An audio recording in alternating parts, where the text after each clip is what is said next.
एक बार एक व्यक्ति अपने रिश्तेदार से बहुत वर्षों बाद मिलता है। दोनों साथ बैठते हैं, बहुत सी बातें करते हैं, अपने दुख सुख बांटते हैं। इतने वर्षों में जो घटनाएं घटित हुई है उनके बारे में बातें करते हैं। अब वो बात करते करते दोनों के बीच एक छोटा सा झगड़ा हो जाता है। अब झगड़ा काफी छोटा था, पर उस व्यक्ति को क्रोध बहुत आता था।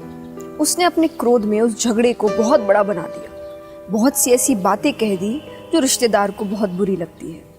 वो वहां से चले जाते हैं। अब कुछ दिनों बाद उस व्यक्ति को अपनी गलती का एहसास होता है। उसने सोचा, मैंने गुस्से में आकर बहुत सी बातें कह दी, ऐसी ऐसी बातें कह दी जो कहना आवश्यक नहीं था। अब गलती का प्रायश्चित कैसे करें? तो वो एक संत के पास जाते हैं, क्योंकि रिश्तेदार अपने गांव जा चुके थे। अब उसके गांव जाना, अपना कामकाज छोड़ा, उन्हें इतना सही नहीं लग रहा था। तो वो एक संत के पास जाकर कहते हैं कि ऐसा ऐसा हुआ है, अब मुझे अपनी गलती का प्रायश्चित करना है। मैं कैसे करूं? मैंने जो बातें कही है उसका प्रायश्चित कैसे हो?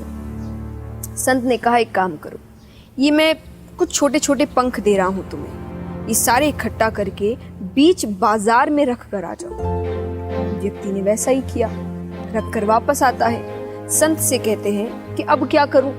बोले, अब वही सारे पंख इकट्ठा कर वापस लेकर आओ। अब जब तक व्यक्ति बाजार पहुंचता तब तक सारे पंख उड़ चुके थे। उसने संत से आकर कहा कि वो पंख वहां बचे ही नहीं, उन्हें वापस इकट्ठा करना मुमकिन नहीं है। संत ने कहा, उसी प्रकार जब आप क्रोध में ऐसी बातें कह देते हैं जो कहना आवश्यक नहीं होता, वो बातें वापस नहीं ली जा सकती।